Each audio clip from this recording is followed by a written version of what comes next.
No, I'd like to welcome everyone to the February 15th Committee of the Whole meeting. Everyone is present. Is that correct, George? Everybody except Trustee Snagowski, he will not be making it. Okay. All right. Great. So we have two discussion items tonight. To start with, we'll go ahead with the capital improvement plan for the following year and years beyond. I believe, Chris, are you taking the lead on this one? Yeah, she's unmuting. I'll turn it over to Chris. She's going to give a brief overview of the capital improvement plan funding mechanisms, and then we're going to go through the 5-year plan and just get some general feedback from the board and answer questions. But Chris, if you want to kickstart. Yes. Do you want to Yep. load? Okay. Yep, I got it right here. Okay, cool. Thank you very much. Thank you. Yeah, so for the capital improvement program, I kind of put it for FY22 and for the 5-year total for FY22, which is the year that we're budgeting for the current year, starting on May 1st. And it's 5.4 million. What I'd like to, the reason why I put these graphs out, I'm very pleased that this year we have over $1 million worth of grants funding. So this program incorporates a lot of grant funding. Portion of it is the Rebuild Illinois grant programs, and then as well as some of other federal grants that we received. So the village has done a phenomenal job this year receiving grant funding for a lot of these projects. So we have a very aggressive year for infrastructure maintenance, water maintenance, water infrastructure, and other projects as well. So the next one. I kind of went through last year, and the two major components of it is funded. Well, the three really is your motor fuel, your road, your infrastructure fund, and then your water fund. So on motor fuel, the revenues are the per capita basis. I do want to say that I budgeted everything based on what we had, the 16,000, which is still from the 2010 census. We should receive some updates in late or to around July, or maybe even later on if we're gonna the increase in per capita. I didn't want to budget for that because I didn't know when they are going to actually certify those numbers. So everything's based on the 16,000 per capita. And like I said, we have Grant Rebuild Illinois of 1 million over 3 years, which we've received some funding for it, but that's our revenues for in the motor fuel tax fund. On expenditures, we have, and we'll go through it later, the road resurfacing, 275,000 of the 770 is coming from MFT, the Old Derby Road, and then Rebuild Illinois funds, the McCarthy Road bike paths. I just spoke to Jim Kankar, and he had said about 2.7 miles of road projects we are doing next year between resurfacing and the Old Derby, and that is historic. Before the non-home rule sales tax that we implemented, we were around 1 million. So we've doubled, almost, we've nearly doubled what we've done in the past to use our money. So, and then we have got traffic signals and salt in the motor fuel. In the infrastructure fund, as I had mentioned before, we have the non-home rule sales tax. It's around 1.4 million. When we first implemented it, was around 1.2 million. We estimated it. It's going to be around 1.4, 1.5 next year. And we have grant funding as well. We have road resurfacing, in there. We have, and we'll talk about those later, some other types of projects as well. So I do want to, this graph, I do want to point out, because I point out every single year on the graph. In 2017, our fund balances were very low. As you can see, we're down to $11,000 in the infrastructure fund, and the MFT was still healthy, but with the non-home rule sales tax, we can not only double our street projects, however, we also are increasing our fund balances, which is good. So we don't have to, we've never, well, since that, we haven't, our road projects, our infrastructure projects are not suffering from this, which is good. The next On water, we have user fees. We support about $500,000 worth of capital projects. We have about 1.9 next year. 500,000 of it is capital. Bond funds, the 810, and that's for just site prep work and acquisition of the site for the tower. And then grant funding we receive as well. Our capital projects are about $1.9 million.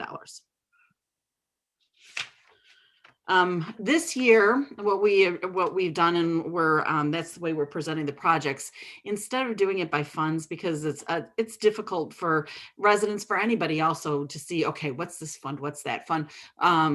We decided to structure it, and we're actually going to put it on the website as well. And I'm at the portion of I put all the projects in, and I'm going to put in the budget, and then we'll see, I will update it as a quarterly basis. But we're going to organize it according to utility infrastructure, quality of life projects, economic sustainability and vibrance, safety, and roadway infrastructure.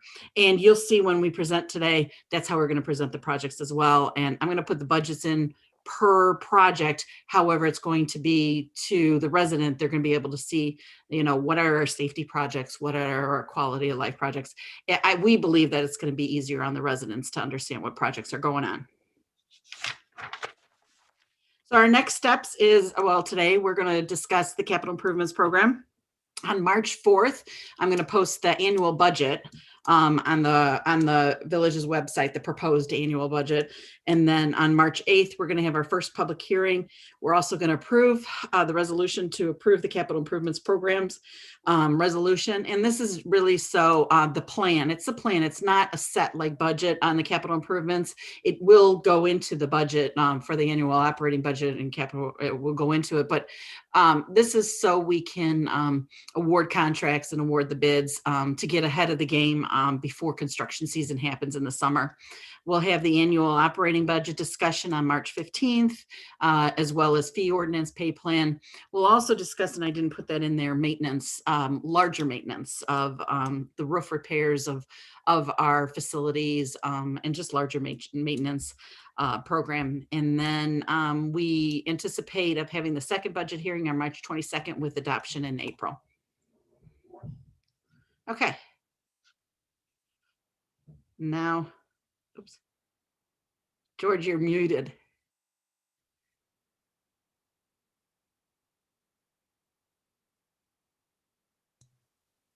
I figured I'd have it by now, 10 months into the pandemic.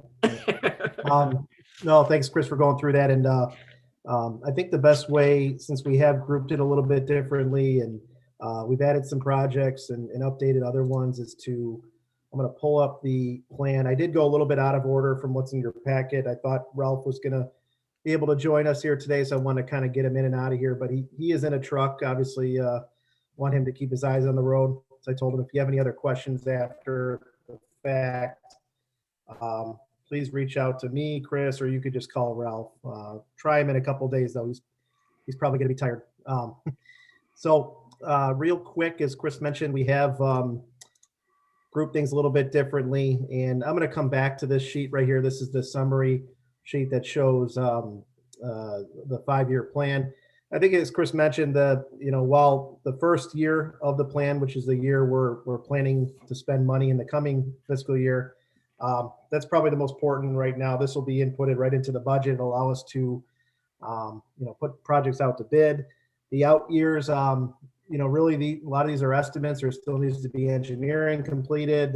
Some of these projects are new, and if grant funding isn't acquired or secured, we probably will be looking at either punting on them further or finding a new way to fund them. So we'll go through each project, but I thought the best way to handle it would be to go through by category quickly, and then take your notes, and then we'll, at the end of each category, we'll kind of pull it up for questions and correspondence with the board and staff to any clarifications, and also if we missed any projects or if you want any further detail. But here are the 5 categories, and again, I started off with roadway and then utility, and then we'll go from there. But real quick, as Chris mentioned, the annual program, $275 of MFT money, but the total spend for this year will be estimated $828,000. This will be McCarthy Road, McCarthy Point subdivision. Last year we did Fordham.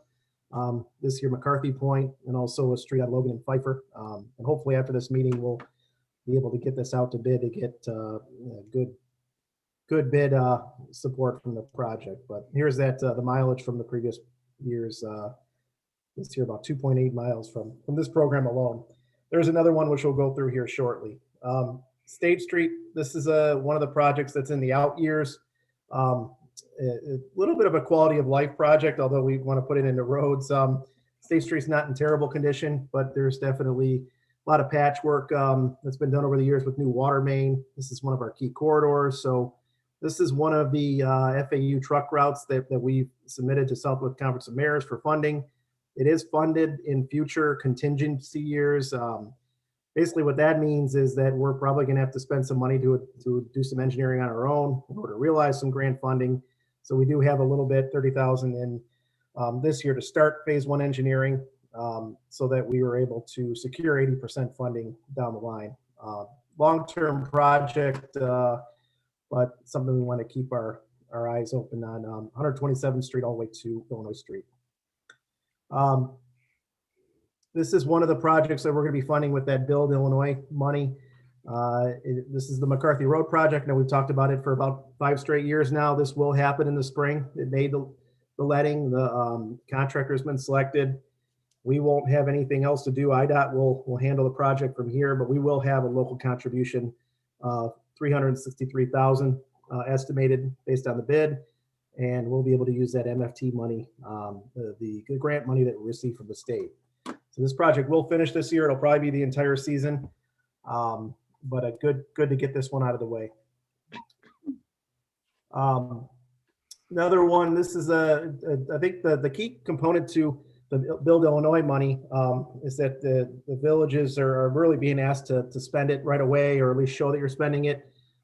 This is meant to get folks back to work and do projects from the state of Illinois. So we want to put this money to work right now. So this will be our additional project for over and above our MFT program of about $500,000. This will be the entire Old Derby subdivision, which it's called a restoration. It is more of a resurfacing, but it's been about 20 years since that subdivision has been maintained. So, or resurfaced, I should say. So that will be the project that Jim and Ralph have pegged for that extra $500,000, and that'll go out in a separate bid this year. But a lot of road projects going on. And then lastly, this is in an out year, so we will have another 200,000 or so remaining, and project to be determined. But we're going to peg that for resurfacing next year, and we'll engineer it as we get closer. But the extra 210,000 of that Rebuild Illinois money will go into programming for fiscal 23 based on our street inventory. And incidentally, I will mention, we've been talking for the last, year or so on a study that we're working with CMAP, Chicago Metropolitan Agency for Planning, on our civic space and parking in the downtown study. We're going to talk about that later. That's going to be put into place here soon, but around the same time, we also applied for funding for a road condition survey through CMAP as well. We were awarded that funding. So that project's going to start here in the spring, where they will work with our public works staff on inventorying all of our roads and the road conditions. We kind of do our own internal system, if you guys recall, the 1, 2, 3, 4, 5, and but this will be a good opportunity to get on a standardized resurfacing metric that we can compare ourselves against other towns. And really good. It's a lot of good free work from CMAP. We appreciate their partnership. So that'll happen this year, and we'll probably use that data to figure out where we're going to go with our next project. That's it for the first section. Here's the Roadway Infrastructure Category 5, the summary. Any questions on those projects or anything we missed or you guys want to bring up, and then we'll go to the next section.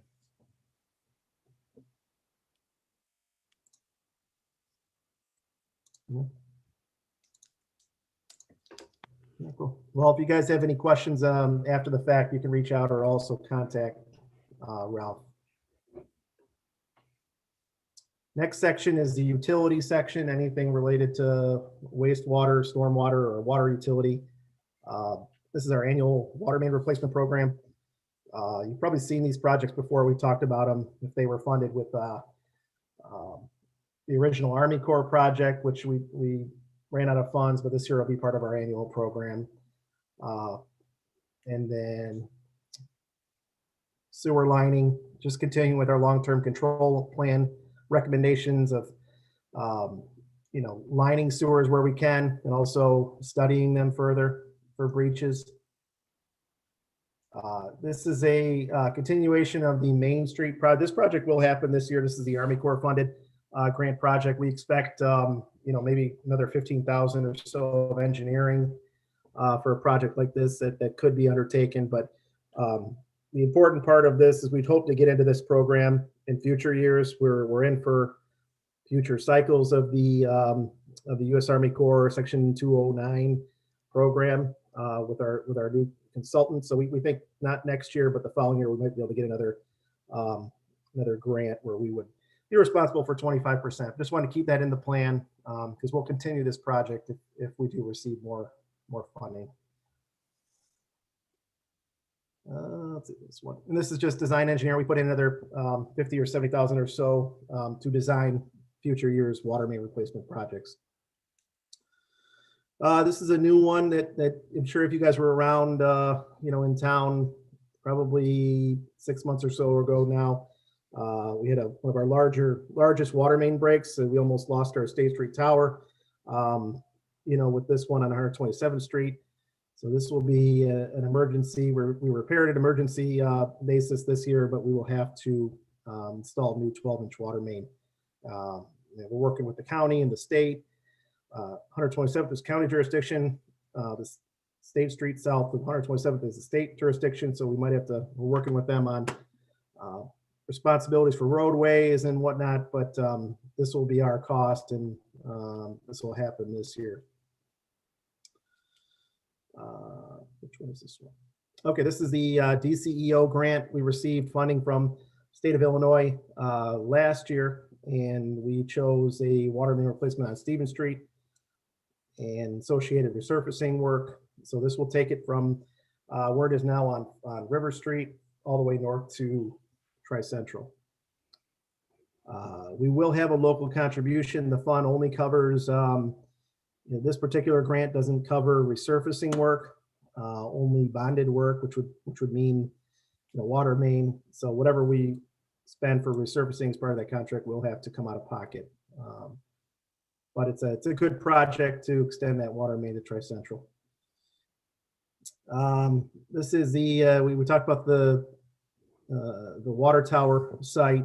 I have a couple of them in here because of the lead time, and we're still trying to secure land. The majority of that spending will happen in fiscal 23. We wanted to get that in the plan. Still working with the church on land purchase. They're meeting again this month, we were told. So regardless, the lead time, best case scenario, you're looking at a fiscal 23 project. Hey, George. Hey, George. Yeah. Sorry. Go ahead, John. And Dave might have the same question. The breakout of the 3.1 million, is that just for the tower, or is that the tower and the well? That's just for the tower. Yeah. Got it. Go ahead, Dave. Yeah, I was just going to ask, were we originally doing a 500,000 gallon, or was it always 750? I thought it was always 750. That's what we have on State Street. Okay, I was just checking. The number 500 stuck with me. So okay, thanks. Yep. And George, the next project is actually this is for the site work and purchase of the land, possibly. Yep. Yeah. We do have funding from the state in the amount of 300,000 that we have to kind of unpack and for a well tower site, but typically, we have to get the call for a project. We've seen it in the capital bill, but we have not gotten word from DCEO. So there could be some offset here from the state, but we're waiting for the call for project. And again, I kind of talked about the I&I program, just more engineering work to evaluate our inflow and infiltration system. Any, so here's the section of utility infrastructure. Any questions on any of those projects? Anything we maybe have missed? And talked about the water tower, but anything, So nothing in there for a well as of right now, correct? other than the site, you know, the site will be designed where a well could be added at a future date, but storage is more important right now. So that's where we're tackling right now. And for what, you know, when we have I think it's an interesting time, next few months, we might want to bring it up again. You know, there's a lot happening with water in and around us. You've seen Joliet has chosen their route to Lake Michigan water, and we're keeping an eye on that. We're engaged. We're part of the committee to see how the route is going to shake out. They were debating between Indiana and Chicago. They chose Chicago water, and they're looking for partners. You know, it's going to be about a year before, you know, that time frame ends where they have to cut it off and kind of move forward. Joliet is on a different side of the fault line, which deals with our same aquifer, but they're looking at within 10 years potentially running dry in their well, literally. So they have to move forward. We're in much better shape. You know, we've gone through that analysis, but still, I think we're looking at those alternatives to ensure we have a long-term supply. You also have Illinois American. There's a lot of options out there. This will be an important year for water. Hey, George, to that point, anything in this capital program for connectivity to American water? Again, I'm just, you know, as far as backup water supply, right? Because right now we don't have a well in there for the next 5 years. We don't have connectivity to American water. What's the kind of like the thought process there?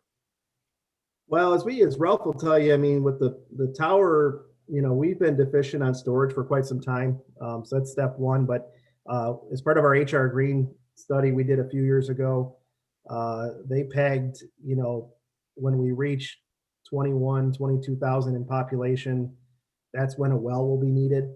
So we're not quite, you know, and essentially if you have a tower, as I understand it, I mean, that's almost as good as a well because you control your supply, you can store it in the tower. You know, so we're a couple of years away from needing a well. I think there's just so many options right now in terms of Lake Michigan water, and we'll need some type of infrastructure. We could put that in an out year of the plan just to show it. We don't need to do anything in fiscal 22, but we might want to add that into the plan just so we have it out there. Yeah, definitely, because we kind of talked about that before. You know, as far as just a backup supply and connectivity to, you know, American water. And I think we even maybe discussed maybe some numbers, you know, 400,000 or 500,000, depending on where we connect it. So just all I'm saying is let's just make sure we have a placeholder for it. We'll put a placeholder in there, and then we'll talk a little bit more in the next few months. Hey, just to add on that, I could have sworn we had a conversation about that you guys were talking to somebody though, right? For that same point. Didn't we have a meeting? Yeah, that might have been in closed session, Dave. Oh, okay.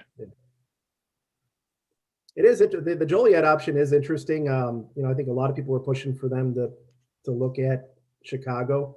Indiana was a $1.5 billion, you know, pipe dream, I guess you could call it. Chicago's doable, you know, and so that could be an option. Yeah, we'll bring that up in a cow here in the coming months to talk about those options.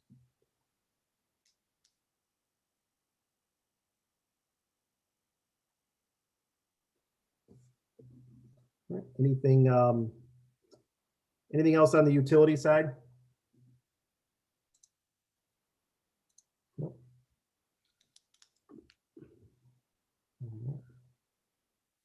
All right, next section is safety. So we had a meeting a few months ago now, although the months tend to blend together here. I don't know how long ago that was.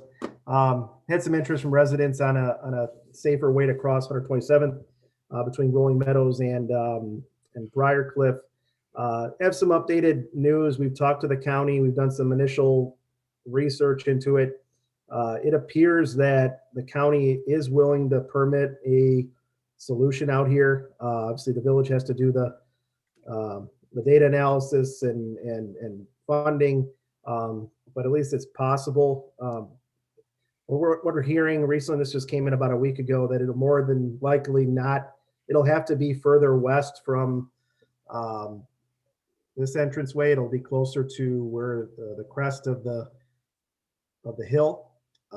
With a substantial improvement will be required, divided median, some pedestrian flashers, but it appears that it is potentially could be permittable. We did apply for Invest in Cook funding. Actually, we will apply for, you'll see that on Monday's agenda. You guys need to approve a resolution in order to formally apply for that program. So engineering's putting that together. You're looking at about 62,000 estimated for that solution. Again, it probably would be right at the crest over by the landscape business out here, Sun and Shade.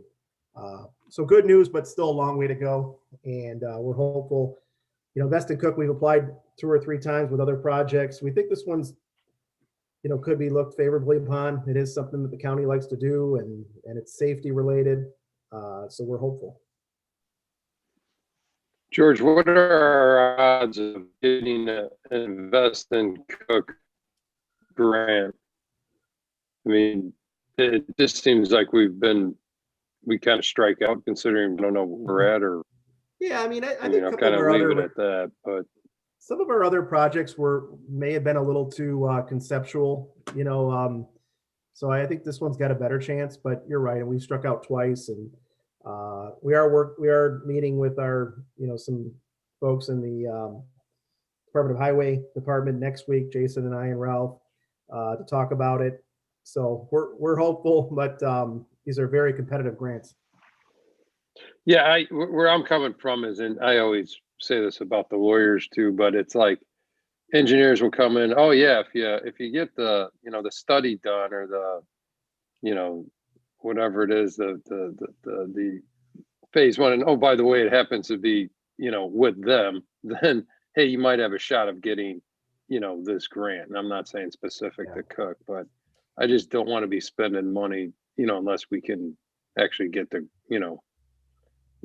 how it goes. I just think we do a lot of studies sometimes at the engineer's recommendation, and I just want to make sure we have a good shot of what. And I'm not saying this project specifically, I'm just saying any project in general. Yeah, we think, because we debated a few projects. We always like to put a request in for this grant, and we rank this at the top of one that could get funded. I think like our bike bridge is probably too far away. Some of our other projects are, this is the type of project that gets funded with this program. So if we don't get this one, we might have to just quit applying. But all right, cool. I saw Janelle had her hand up. No. Yeah, my question is though, like, will this then be with all the, sidewalks so that everything connects? Like, is that including everything? Is that what we're trying to accomplish here? Well, I think there would need to be an extension on the north. Yeah, it includes most of it. I've seen the plans where there's ADA ramps, kind of a divided median.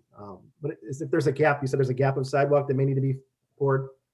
Yeah, there's a lot of missing sidewalk area over there. But my whole thing is, to move it west, we all know the kids aren't going to use it. I'm just saying, it just kind of sucks. So to me, at the end of the day, it almost feels like it's going to be kind of a waste of funds because it's just not going to get used. But I understand the point behind it. I just don't think it's going to be very beneficial at the end in the long run, but whatever. George, to that point, and I'm going back to my infamous, and they did a great job. I was interviewed by the Boy Scouts, and one of their things that they brought up was a crossing on 127th Street over by Covington. And, again, would that not be another Cook County type of that's a project? We got, okay. We're in for studying. Yeah. And okay. I think to Janelle's point, it will not get permitted further east. And I don't think it's going to be too far. I mean, you're right though. I mean, kids would rather just risk it here versus walking a little bit further over here, but it will not get permitted further east. So we just have to make that decision. They have nothing or something, Got it.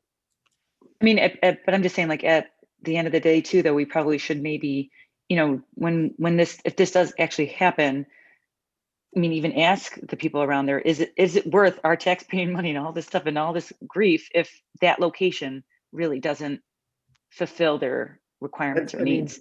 Yeah, I don't know.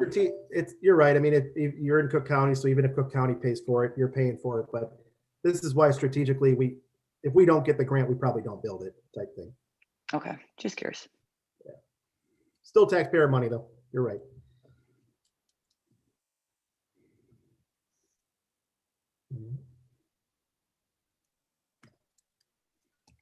So here's your just your annual sidewalk replacement program. We have plenty of sidewalks. Another kind of a newer project with some other related, discussions we've had in the past. Ralph and I met with some agents of the ICC out at the railroad crossing closer to Olin Chemical, used to be KA Steel. They're going to be requiring some additional signage, potentially a more, painted stop bars, some other improvements. So we're working with with Knight Engineering on designing something that'll fulfill what they require. That's one item. They've also talked to us about doing some similar improvements on Stephen Street. Again, when we get out there and meet, it's the way we communicate. We'll put it into our plan, but it's funding dependent. And if it's just signage and markers, we can do that. So there's a couple things on here. I want to create a new project that looks long term at overall safety improvements on our corridor, and with the intent that some of those improvements, could work their way to, applying for quiet zone status. So early on, it might be some improvements, and then we still need to engineer what needs to happen for a quiet zone along the entire corridor. And we're working with that with our railroad engineer. But early on, we may have to come out of pocket to do some improvements out at Olin. That is our crossing, even though it's just a spur. I know we try to tell the ICC folks that, but I think there's some opportunities there, because right now the Forge, I think, needs to put some new signage up. So we can kind of reinvent that area. Right now, if you don't know where you're going, it looks a little, it's difficult to find where you're going. But so working with the Forge, we can do some safety improvements to see what type of signage they're going to have in the new year, and do something that works together out at that area.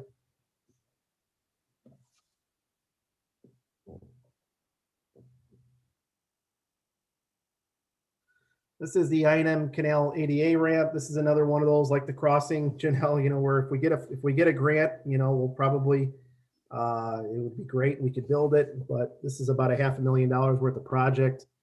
Right now we do have this path that is not ADA compliant. We've applied for Cook, Invest in Cook. I think ITEP maybe just Invest in Cook. Generally, it doesn't apply for those programs because we do have other alternate ADA routes across the canal. This would be a nice one for strollers, ADA compliance, aesthetics. This would be nice to do this area, but without a grant, we keep it in the plan, but it's usually pushed out. Here's where you're talking about, Mr. Mayor. And it was good to hear the Boy Scouts. They had some really good questions, and we were working on a couple of these, but we wanted to kind of expand the study a little bit, working with Cook County. We've asked Cook County to study 4 different intersections of highway that they have jurisdiction on in Lamont. One is 131st Street. We've asked them to study Derby and 131st, and also 131st and Parker. It could be for signalization, 4-way stop signs, other improvements, but we've asked them to study those two. They've agreed. They have cautioned that, they're limited staff, COVID. I know we're not supposed to blame COVID. Well, Rick's not here, so, this will happen. We won't get the data back until summer, which is probably fine. You want good, better data than in the middle of a pandemic and snowy weather. But so we should get the data back in the summertime. From there, we can formulate a strategy on which intersection we go after, which ones are eligible. We will have local funding components as part of these projects. I'll kind of tap them together, then we'll come back. The other one similar would be 127th Street. We asked Ralph some of the areas in town, and Chief, I mean, you have Hillview starting to get really, really busy with the school entrance there. And also Rolling Meadows, not Rolling Meadows, I don't know, that's an error, but over by Covington Drive. Maybe not a signal, but could be an improvement like you have out at Rolling Meadows, potential crosswalk with a median, the way to get kids across there safely. So we've asked Cook County to study all 4 intersections, and then once we have that data, again, that's going to be on they're going to study it on their own, so we won't have to spend any money. Let's look at the data, maybe bring it back to a committee meeting in summer and decide where we want to allocate our resources towards. So that's the Covington Knowles one then. Yep. Incidentally, we had a couple of discussions with the Park District, and Jason and I, they're really, just through lack of land, and they don't have many parks south of 127th Street. So it'd be great to get, from their perspective, to get kids across 127th, but it's a little too dangerous. So we're trying to have, just trying to study it and get the data and see what's even possible.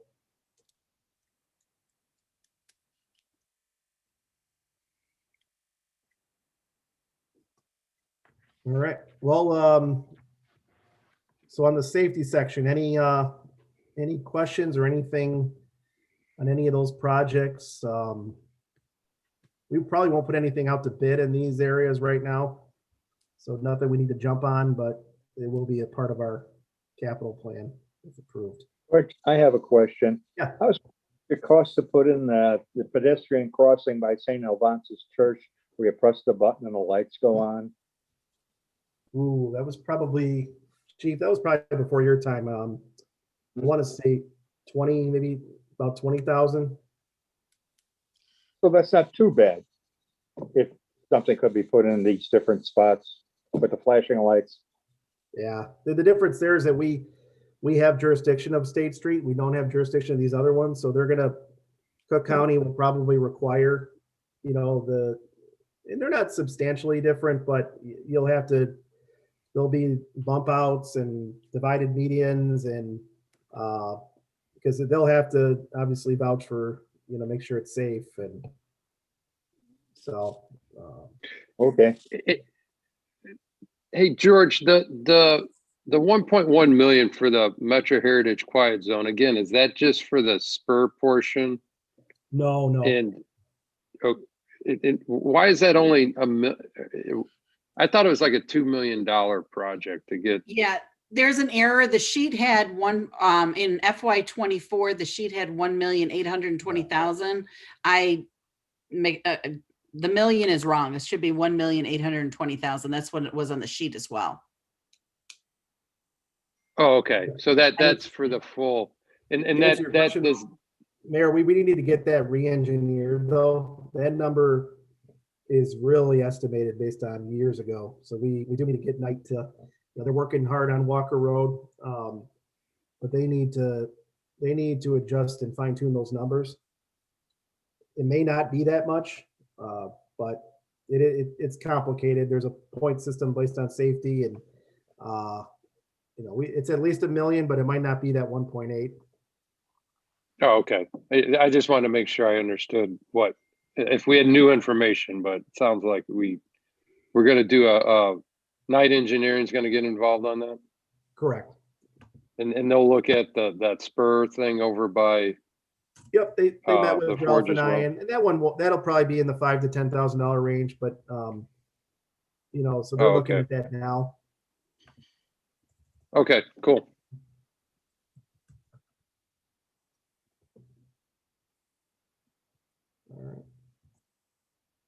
All right, so we're on the fourth category, economic sustainability. This is a continuation of our gateway sign program. 90,000 would fund 3 additional. Thinking on Main Street, we were unable to put one on Main Street last year because of NICOR's project. We ended up moving that one to New Avenue just to get it in. It's a smaller one, but you'll see it over by Timberline Drive. But this would put 3 more in town, probably on Main Street, probably McCarthy Road out east, and then a third location, which I'm blanking on, but this would just about complete the gateway signage. A lot of good feedback on our 3 that we have up now. But this would just continue it 1 more year. Hey, George, not to, is there going to be electric on the signs? I know that's the only feedback. Everyone's like, hey, I love the signs. Really adds, a lot of, quality to the town, but just the lighting on it, and I don't want to make this No, I thought a sign meeting. Maybe Jason, do you know, and Ralph's in he probably would have it, but I thought there was supposed to be lighting. Any idea? I mean, yeah. Some of them do light up. I know there's. I was going to ask which sign isn't lighting The up. one on State is lit up. Yeah, I don't get. I mean, like it's just the lighting behind the letters, right? Is there supposed to be like spotlights that go on it? I mean, so you could read the established. I don't know. I don't think so. Our sign ordinance doesn't allow for that. Thanks, Dave. I mean, right, George? I thought our sign ordinance didn't allow for spotlights. It's just they're allowed. No, what the sign ordinance does not allow is internally lit. So these are kind of like externally lit from the inside. I don't know that, but you've seen these in other signs where I think what the mayor's talking about, where you have lights like 5 feet away and it's flashing back. We don't have that, but the letters do seem to light up from a mechanism underneath.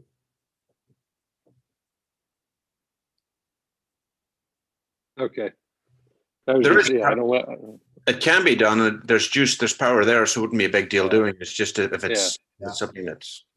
Yeah, let's move on. Sorry for bringing that up, but I just didn't know if the actual spotlights were coming in, because you really can't read established in 1836, and it's kind of dim. But anyway, I thought you were going to say there's no landscaping around the ones we have, because this is not here.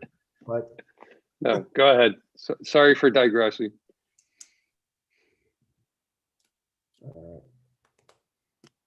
So here's another one that got punted from last year. We intend to do some improvements along Illinois, fix up these old fences, guardrails. It is a bigger project than just putting up a couple black fences or some of these poles are starting to rot out. What delayed it last year wasn't COVID, but we're trying to get it surveyed, and we're still waiting on that survey. So it's been a few months, but once we get ownership, we'd like to put some dollars to fixing up that whole corridor with a decorative, railings, and then also a new black fence, similar to what's you can see what's over at the other side, but something similar to that. So we gotta get ownership back here and understand the area a little bit better. This is just putting a placeholder in here to keep it fresh for us, keeping an eye on IDOT. IDOT is doing, they're in phase 2 engineering for the Main Street improvement from Fordham all the way out east. So a little bit of a minor widening, 6-foot shoulders on each side, drainage improvement. A really good project.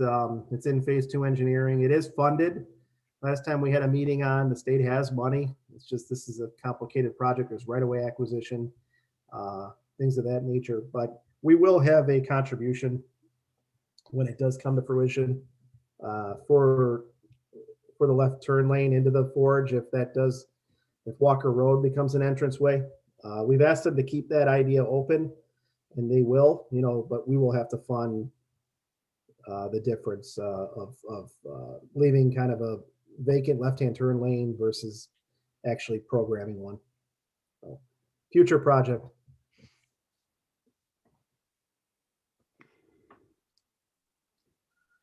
Speaking of Walker Road, Knight Engineering's been on this for 6 months or so. They're completing all the environmental engineering. They had to do some architectural or archaeological surveying as well. But they have some alternatives that we're waiting to sit down with the Forge on the potential overpass. That's what we're waiting on. We're going to sit down with the Forge here. The mayor and I had a good meeting with Jeremy Bacon to talk about some of these options, but we need to sit down with their whole team and see what's preferred. Obviously, regardless of if you can get a project like this funded, we need to hear from the Forge on where phase 2 and 3 are, and not that we're pushing them. It's just we hate to build a multi-million-dollar project that goes to what you have now. So we're just trying to get together and understand everyone's schedules before we put any more dollars towards it. But we'll be bringing this up here in the next couple months, but we're just have a placeholder right now. You're looking at additional engineering, phase 2 engineering in fiscal 23, and then you're looking at still an unfunded gap. We think we have about 60% of the overall project funded. We have 60% of a overall project, but there's still that other 40% delta. But we need to get more, finalization on where we're going with this project.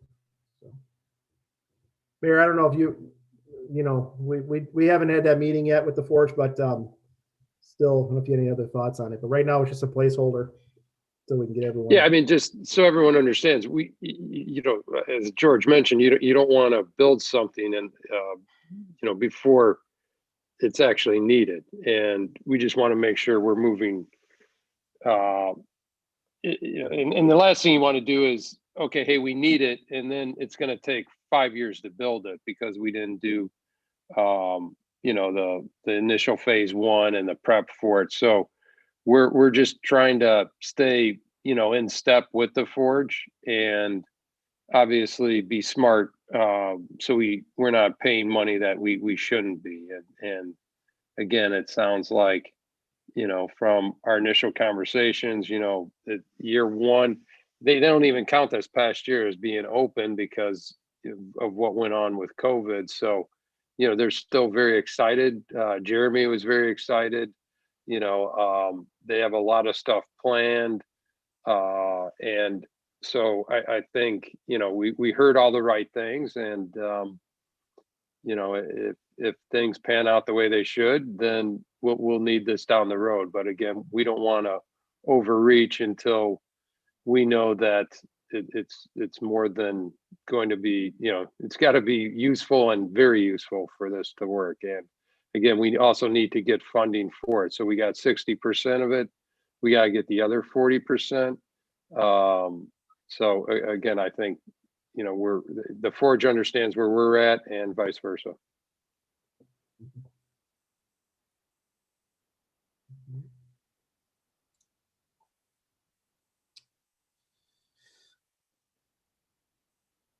This is one of the, I think we talked about this a couple of years ago of the State Street Bridge is starting to show some of the fence panels are starting to break off, and they do get fixed for safety reasons, but it's kind of a hodgepodge mesh, and it doesn't look too sightly. This is one of those long-term projects. If we were to identify grant opportunity, could we work with IDOT to fix up the bridge? It is a key gateway. I know we all kind of accept it as we come in, and but the fence is looking a little dated. The lights are getting up there in age, and they're the burnt orange. We like to see some LED lights up there or something. But that gateway could have potential to look a lot better. But again, we need grant funding, so just something to think about for the future. Trusting them. Nothing in fiscal 22.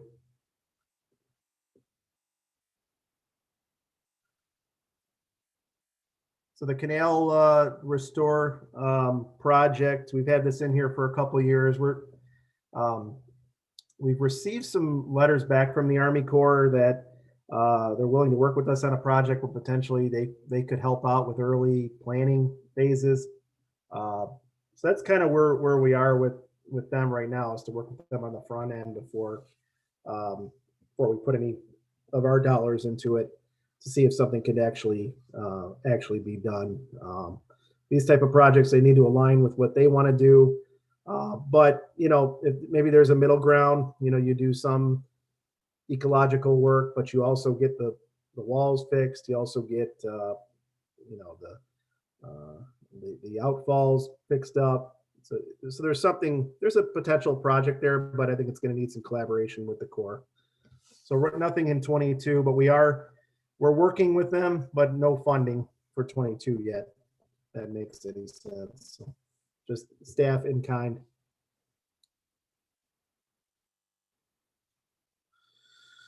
So this is a project, we kind of want to ready the area for Marbella, that we think will be coming in here shortly.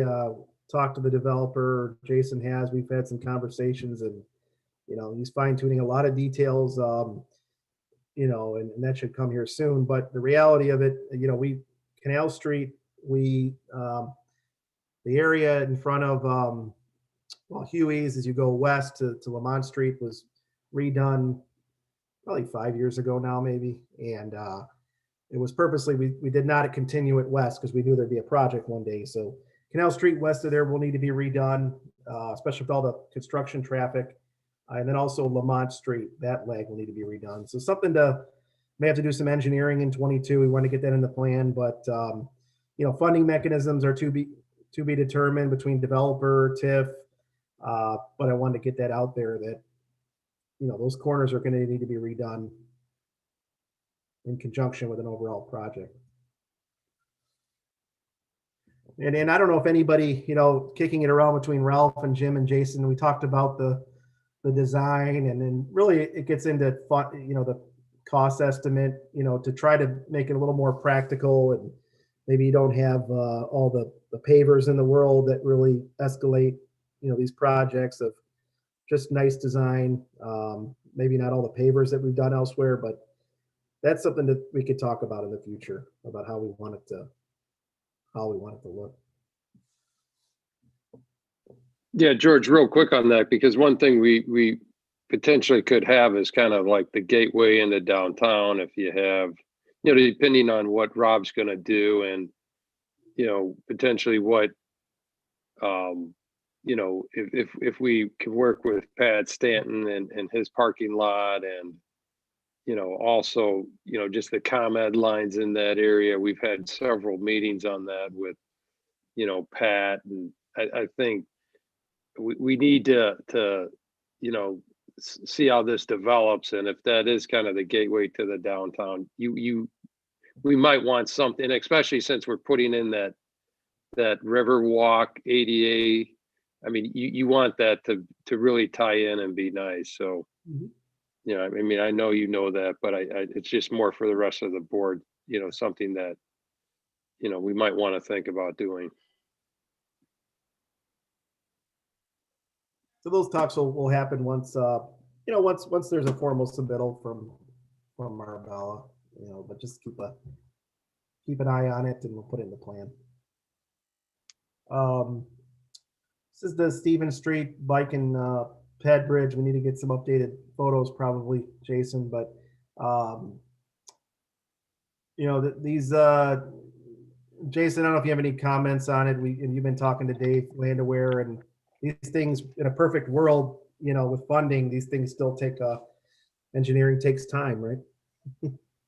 Yeah, we're still waiting on IDOT to give us the environmental sign-off report.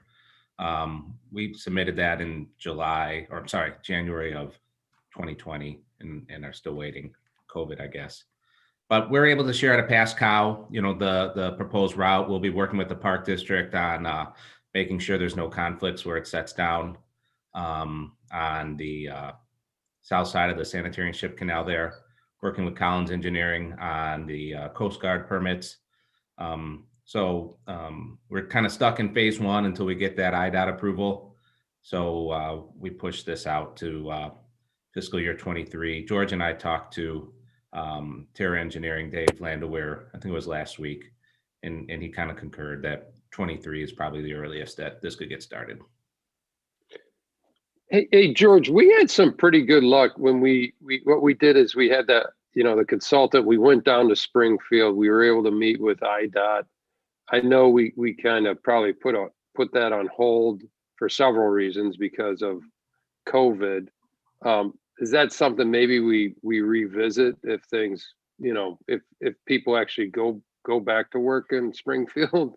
I think those were productive meetings that we had, and we actually made movement, versus, hey, oh yeah, just call your local representative and see what they could do. Nothing against Jim Durkin does a great job, but I think having people in each, or connections or multiple connections don't hurt.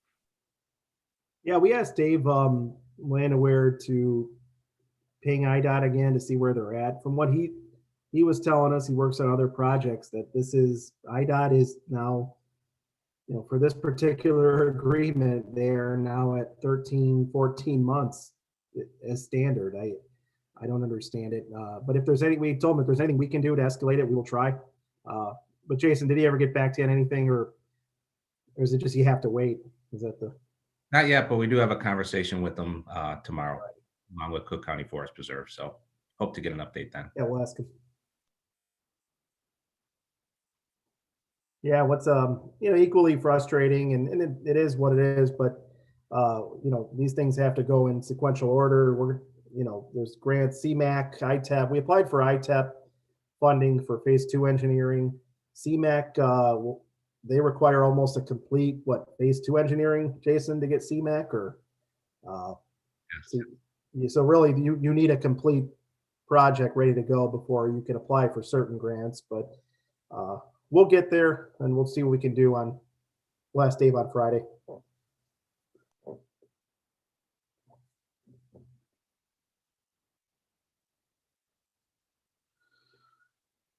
So this is so the Main Street public parking lot. We've been talking about adding parking in the downtown or civic space. So we have now, I think, 5 years worth of liens on this project. Chris, I know you've been working with Mike's office and getting those foreclosed on. So we're close. We just have to kind of go through the process. You ever get back to you, Chris, or? Yeah, I sent him the final lien documentation, and then I think that was the final step, and then he just has to file everything, I believe. Yeah. So a little more, with the funding, we pushed it out a year. Maybe if things are looking a lot better, we can fund some engineering, but the foreclosure process, I would think, is going to take some time. So we just put that out in a year. Yep. 23.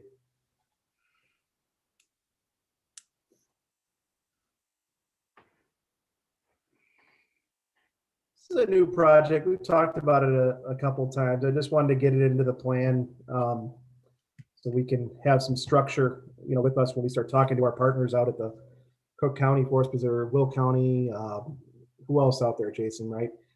So when our bike bridge comes to fruition, and even before, if anybody's been out there, there is the Canal Bank Road going east to the Cal-Sag Trail is really a shared road solution. There's no striping. There's a lot of trucks down there. There's going to be more trucks now with one of the slips now is going to be truck parking. So there's going to be a lot of trucks, a lot of bikes, and just kind of find a better way to safely work together. Jason, you want to go through all the hoops we're going to have to jump through on? I did want to put it in the plan so that we know that this is out there. Yeah, well, we start with one of the hoops tomorrow with Cook County Forest Preserve District. They lease a strip on the south bank of the Des Plaines River there for the Centennial Trail. But both Cook County's engineers and the industrial users that are out there have indicated that the road isn't wide enough for separated bike lane, and they'd have to expand the pavement. The challenge there is that's an easement road. If you park on that road, you're trespassing. MWRD doesn't enforce it, but you know, there is no right to park on there. It's land owned by MWRD. It's not a platted road. It's just an easement. So we would have to get find funding sources to widen it. The industrial users I've talked out there are supportive. They recognize that there's a conflict between the bikes and their operations. So I think there's a route there, but you know, you're working with the MWRD, Cook County Forest Preserves, this DuPage Forest Preserves, Village of Lamont, industrial, you know, private interest industrial users. So, you know, moving at the speed of several governments, but I think it's important. And I hear from a lot of folks that it's important. So we are talking with Cook County Forest Preserves tomorrow just to see where they're at. I registered to attend one of their like bike trail safety capital planning meetings. I think that's in April. So we'll try to put some pressure on them to help us out. Hey, Jason, on that meeting tomorrow, I'm going to try and attend, but there's a good chance I might not be able to due to travel. Okay. Is there just, I guess where I'm coming with, you know, Dave, you know this better than anyone. I mean, the road would have to be widened on the south end of it, because the north end pretty much, I believe, just butts up against a fence, which is right on top of you know, the river there. So I guess, is there other issues of obtaining space from those users that, I mean, it's all MWRD leased land, correct? Yeah, no, the easement that MWRD and the users have is wide enough to expand it. If you go out there now and look at the fence line that was recently redone, where the road ends and DuPage County Forest Preserve start, that's the width of it. So, you know, the area where folks used to park to get on the Centennial Trail and head east. That's where they put the grass spots, right? You're talking about? Yeah, that's part of the easement roadway. So there's room to pave over there, is all I'm saying. And that's, I mean, that'll be interesting anyway next year, because it used to be just rocks so you could pull in, and now when they went in and redid that fence line, they grassed it, they seeded it. Yeah, so they've asked them to do that. Initially, I thought it might have been part of their stormwater requirements, but I found out it wasn't, so that's good.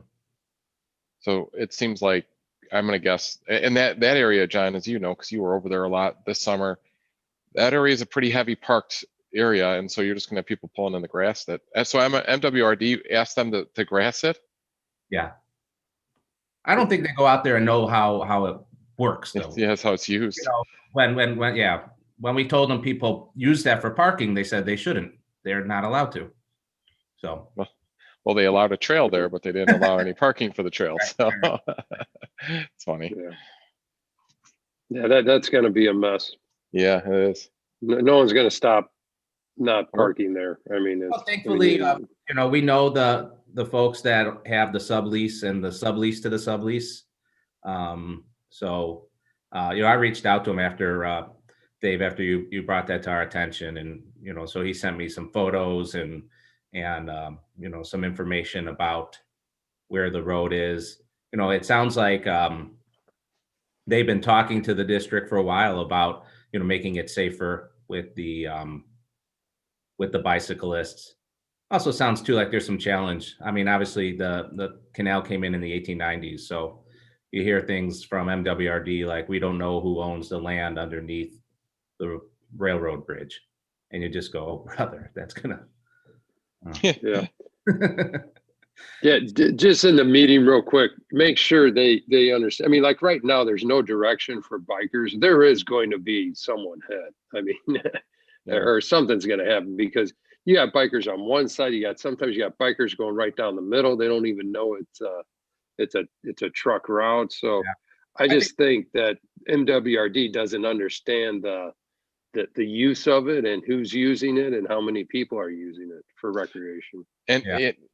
John, on that note too, it's not just bikers. You also have fishermen that are out there quite extensively. So there's, on nice days, there's always fishermen.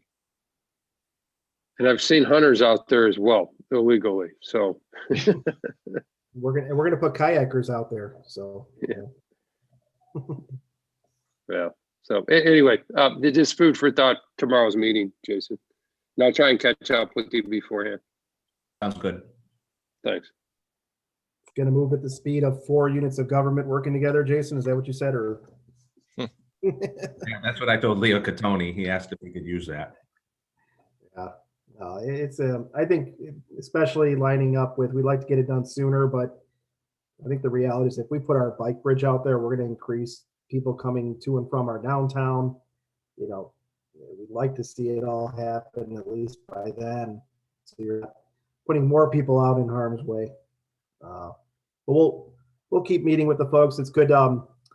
You know, they're good advocates. The forest preserves, they love trails more than we do. So. Well, you know, it's interesting because that might, maybe that's a push for our parking lot for the bike bridge. You know, we tell them we're getting rid of all the recreational parking in that area and putting it downtown Lamont by adding that bridge.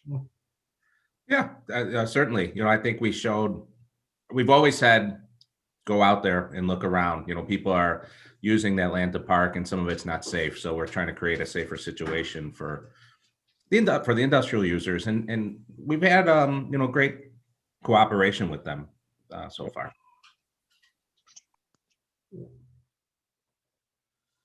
All right. Getting to the end of economic vibrancy here. So we talked about these, you know, minor touch points in the downtown and the things that could really go a long way, albeit, you know, limited dollars, making it stretch. But we're talking every year, you know, we talk about bike racks, hanging planters, public art, landscaping, things of that nature, benches. And, you know, we had a good meeting with the downtown focus group on Wednesday. Janelle did a great job. It was a tough crowd. No, but, you know, everyone's got a lot of great ideas. We're just trying to, can we partner with agencies in town that can, you know, raise a little bit of money and the village can match it with some money. So there's still a long way to go here, but I thought it'd be good. Potentially every other year, we put a little bit of money into the budget to allocate it to these things, you know, versus, you know, having to take it out of public works budget every time we want a bike rack or, so that's kind of what I thought here, whether it be public art, whether it be more benches, bike racks, would be to allocate some money to those touch points. So.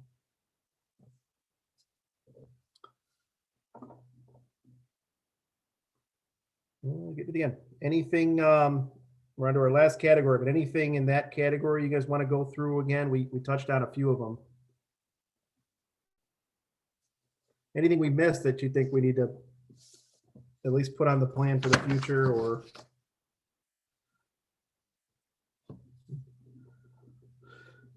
All right. Last one is, last category is quality of life, dealing with parks and other quality of life issues. We talked about the downtown fitness park, and I wanted to give a brief update. We have some plans here. You know, the park district was able to secure a grant. They're also going to be funding the equipment and putting together providing oversight to the project and planning, programming of this site. The village, what we said we can kind of come along with is, you know, find some land, concrete slab. Couple issues, you know, rose up. I mean, we do have a lease under the bridge for this property. This is right just north of Front Street, west of the vacant property that we've been putting our decorations on for a few years now.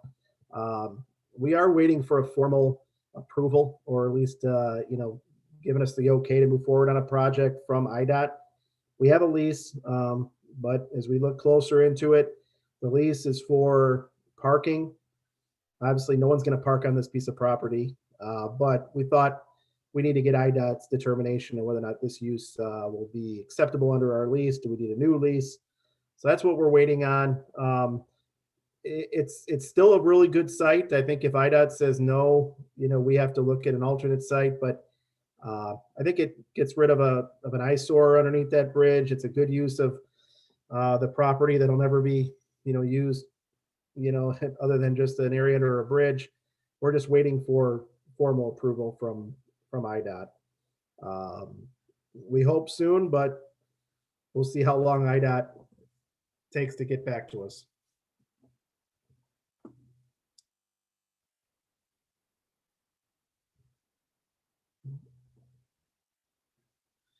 Just our annual tree replacement program.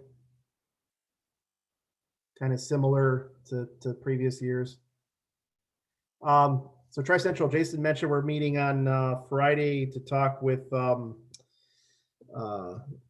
Park District, but also Dave Landaware regarding our bridge. Just want to make sure that we're planning for the potential, off ramp or the ramp that's going to go south onto south of the sanitary ship canal to make sure it integrates well with the site.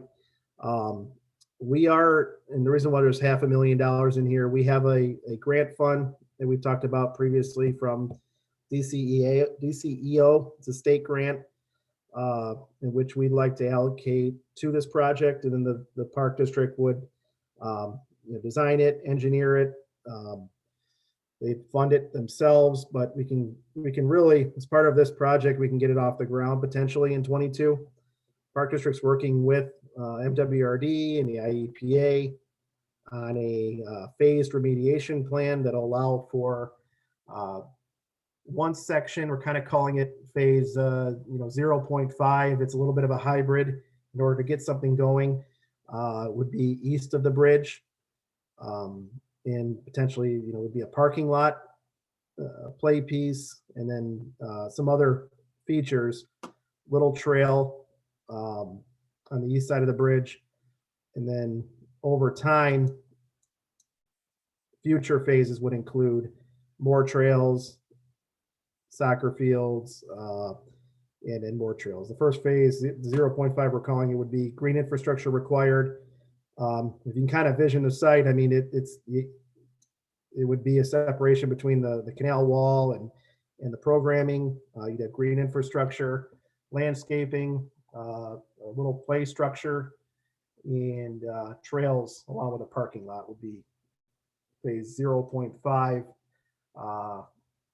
which would allow something to happen in the short term, and then as funding and grants become available, continuing the project out west. So.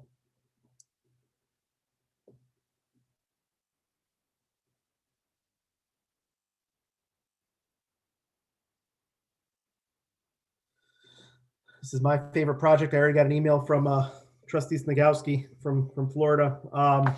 So this project potentially could be back on. The tollway goes through funding budget cycles like we do.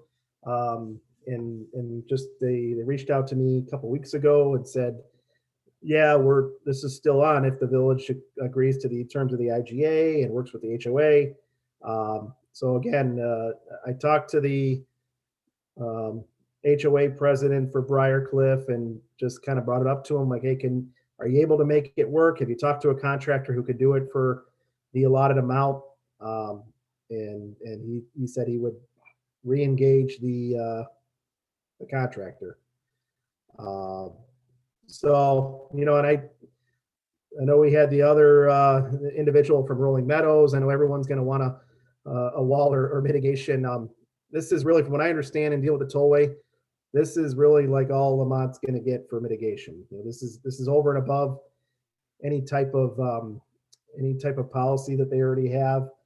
This is kind of like a gift from the tollway, and I don't see us getting any more. So I just notified the gentleman from Briarcliff for Oz. He's got to work within the budget and agree to the terms of the IGA. So this could happen this year if since the tollway has the money again. But it's in the capital plan just because we have to spend the funds and then receive the funds and, but ultimately it would be a no local match.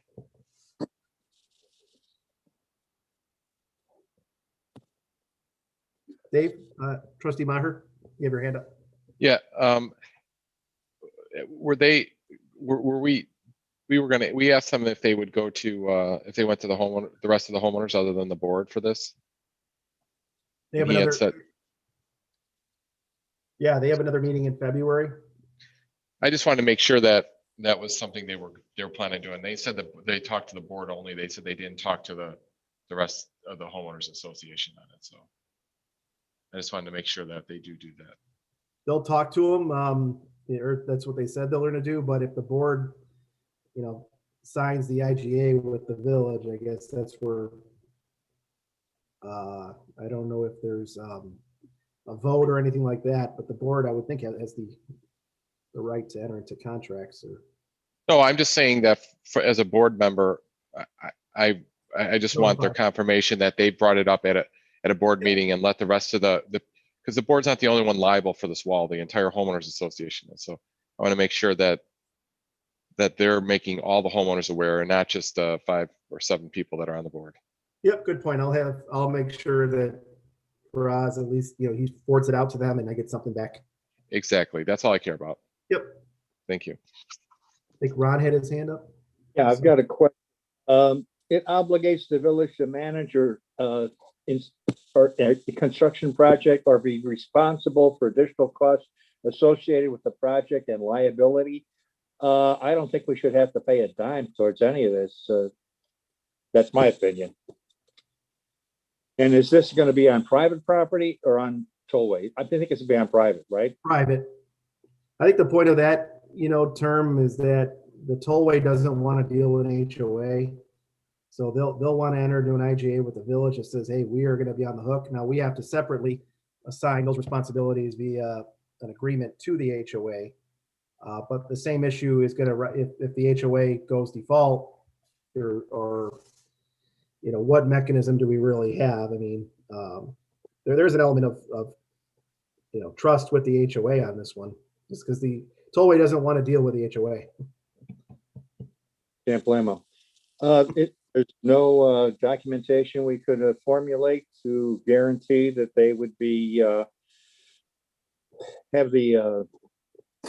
it would be for them to pay for whatever it costs. Yeah, no, we'll do that. It's just if an HOA goes default, I mean, we've seen HOAs go away, I guess. Mhm. So we'll talk to, I'll have our, Mike will have to put something together and they'll have to sign before we agree to anything. No, this will be going on a piece of property that the village owns too, correct? You know what? Yeah, there's a parcel to the west, but as I understand it, to shave costs, they might not include that parcel. Okay. Yeah. All right.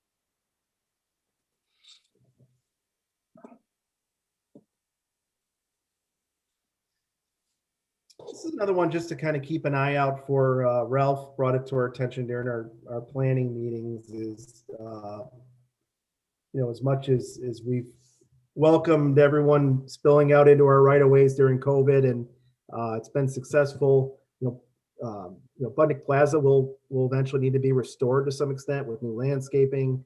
I probably wouldn't spend a whole lot until we go through our CMAP study. I mentioned earlier today, it's a good time, even though it's taken a while, and CMAP is waiting for IDOT approval as well. That's why that hasn't started. But to really look at the whole downtown comprehensively, our parking and also our civic space to make recommendations. But that will start here in a month or two, right, Jason? And get some stakeholder feedback and put together a nice presentation that we'll bring back. But any update on the plan, Jason? The parking and civic space, yeah, they put it out to their consultant, pre-qualified consultant list on the February 8th. I think they have until the end of this month, 26th or 28th, to respond, and then they'll CMAP will select a consultant, and they expect it to get started mid to late March.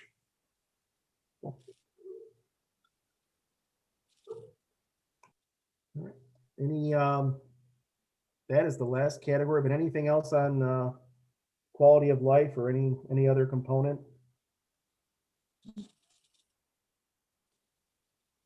I know Mark wants to get into UDO amendments, so I don't want to take his time. Yeah, I was hoping Mark was hanging in there. All right, cool. Well, we'll get the projects out that we need to. We'll talk about these again when we formulate the final budget, but a couple of the bigger projects we'll get out to bid here shortly to hopefully get good bids. So, all right, Mark, I'm going to stop the share if you want to grab it. Thanks, George. I'm ready when. Yep, go ahead. I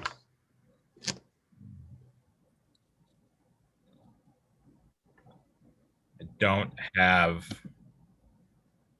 Oh, here we go. A great opportunity to teach the kids what it takes to be a planner.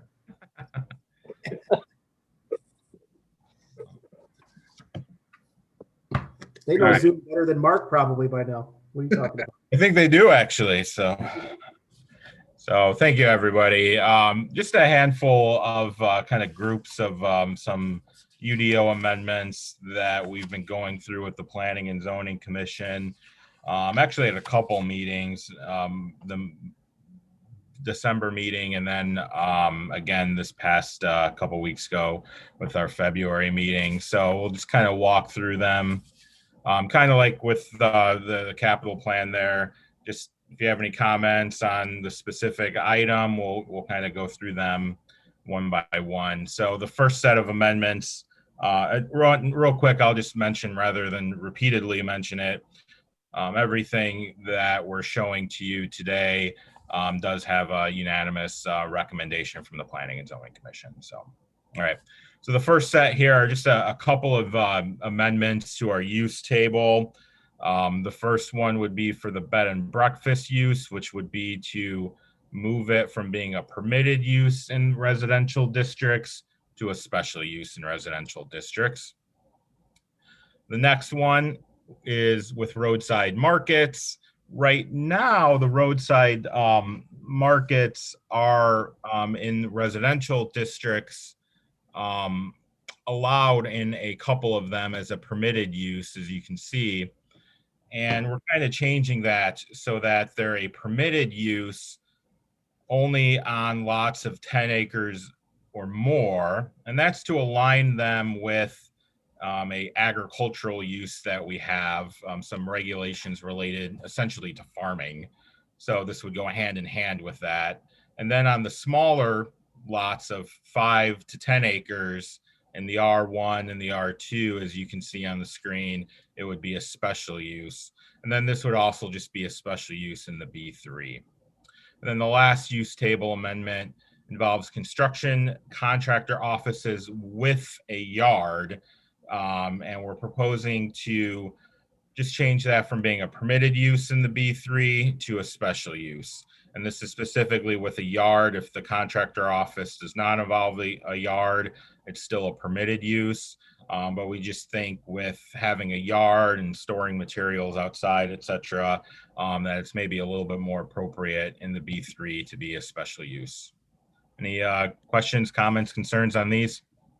Mark, real quick, what's driving the 10 acres or more for the roadside market? Yeah, and again, so that's kind of tying it. So the code allows agriculture, essentially farming, as a permitted use in those residential districts if they're 10 acres or more. So we're just kind of aligning it with that. Obviously, we don't have any of these in town, but somebody could, if they did have more than 10 acres and it's zoned R1 or R2, they could be farming there. And so it kind of makes sense, just hand in hand, they could set up a little small farm stand, roadside market, and sell some of the, product that they're growing on the farm. So that's why it was being tied to the 10 acres. Okay, got it. Thanks. Anybody else? Trustee Stapleton, I see your hands up. I don't know if that's from before. Just making sure. All right. So we'll go ahead then and move on to the next set. And this is just front porches. Our code does not allow a front porch to encroach into the required front setback. And if you recall, we did have a variation for one of these it was 2019 now, so about a year and a half ago on Singer. And in thinking about it, and again, discussing with the Planning and Zoning Commission, we've come up with a recommendation that in the R4A zoning district, which is, you know, an older part of town with lots that are over 100 years old or so, in the R4A, it may make sense to allow a encroachment for a front porch just to sort of help in instances where maybe there's some redevelopment, somebody's doing, you know, some work on their house, to potentially allow a front porch to help with that. So the suggestion is to allow an encroachment no more than 6 feet into that required front yard. And then it must still be at least 5 feet away from the front property line. We don't want it right up against the sidewalk. So that's the recommendation from the PZC. Any thoughts, comments, or suggestions on this?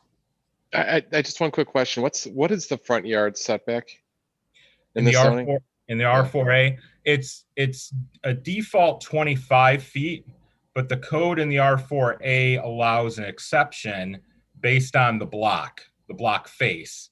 And if the majority of the block face has an existing setback, you know, the average of each of the houses less than 25 feet, then the applicable setback is whatever the average of the adjacent properties are.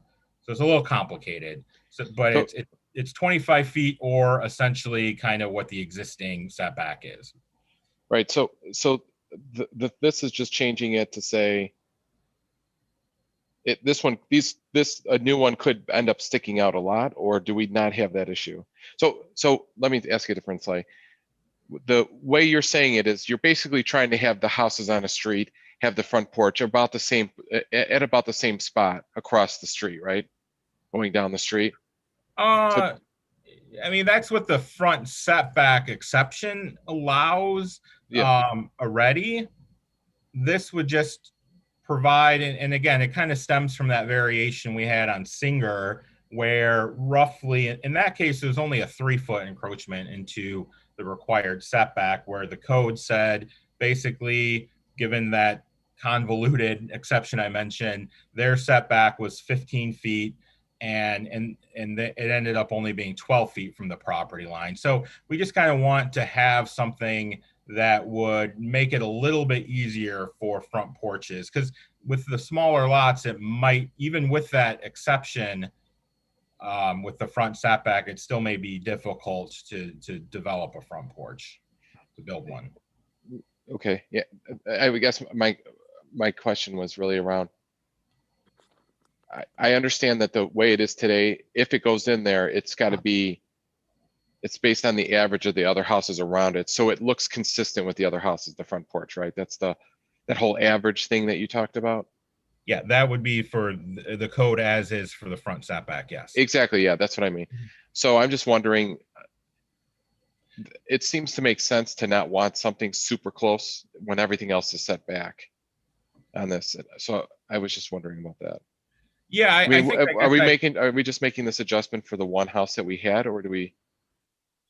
Well, part of it was, that came up. I have experience working in a previous community that did allow front porches to encroach in any residential zoning district by, in that case, it was in Lisle, and they can encroach by 5 feet into the required front yard. And so in other communities as well, Naperville, Elmhurst, Geneva, they do allow these with, slightly different sets of regulations, and the amount of the encroachment varies. So, the thought process initially was just for any residential district, having a front porch is a nice amenity. We kind of felt in that discussion with the Planning and Zoning Commission. That's really not necessary in the other residential zoning districts. But in the R4A, you know, having a front porch kind of fits in with the character. So I think I get what you're saying is if we have this sort of existing setback for a block, having the front porch encroach might sort of break that up a bit. Right. That's all I was saying. Yep. That's yeah, exactly what I was going with. I get that. You know, we could fine tune our definition of porch just to make sure it's clear, you know, that it's only one story. I think that's the one thing that might be missing from it. You know, we do define it that it's clear that, you know, it's only 75% or less enclosed by walls, and it's, you know, so we're trying not to allow some sort of loophole to get the house to extend out more, but, you know, something that's open, it just happens to have a roof, you know, it's nice, there's some chairs out there, a bench, you know, that adds to the appeal. Yeah, I love the idea of porches. I like porches. So it was just really the uniformity on the street. So understood. That was all I was going at.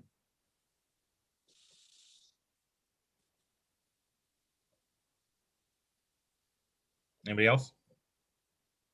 Nope, all good. All righty.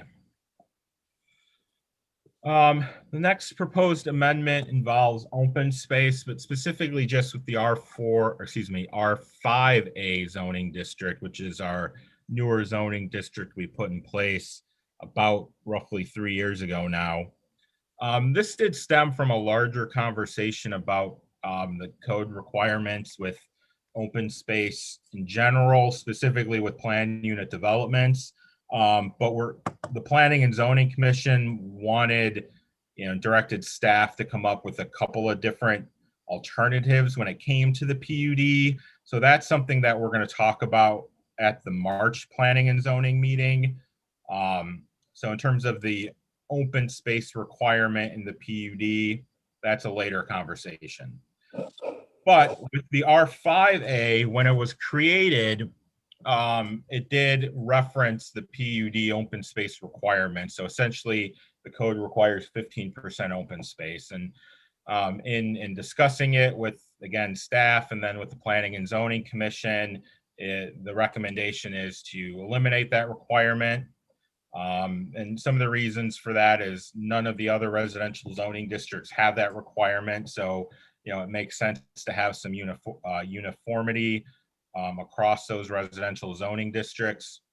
The second, we still have the trigger for PUD where development of a certain size automatically has to come in as a PUD and would have to have open space in that case. And then finally, when we're thinking about residential uses, in the R5A, we're talking about single family detached, which would have a backyard as well. So maybe there's less of a need for open space for the residents of that area. Or duplexes. Those are the only two residential uses allowed. And just this past July, I want to say it was, we've approved a text amendment making duplexes a special use. So the thought process was with a duplex, you know, that amount of open space or whether it's appropriate to not even have open space, that could be evaluated through that special use process. So that was the reasoning with this recommendation to eliminate this requirement. Thoughts, comments, suggestions?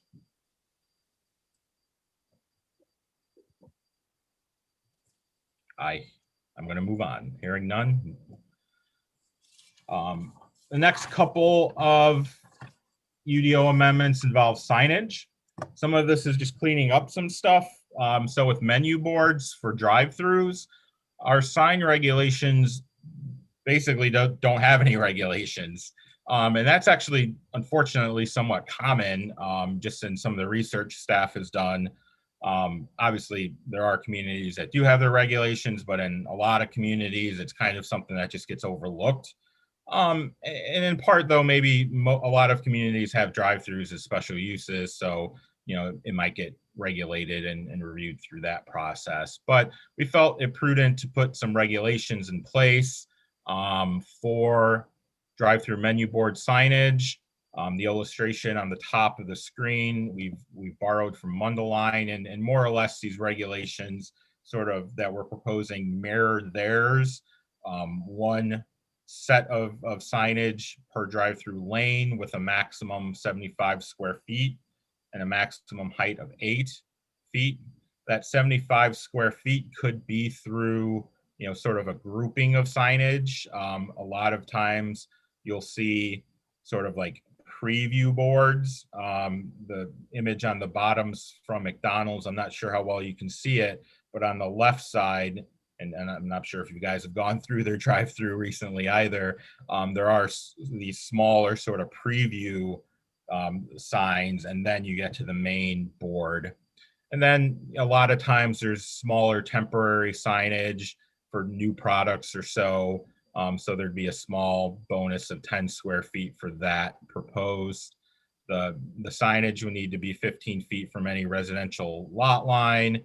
And then we would allow them to be internally illuminated and have an electronic screen for, you know, purposes of displaying the order. So those are the proposed regulations for menu board signage. Any questions or concerns about these?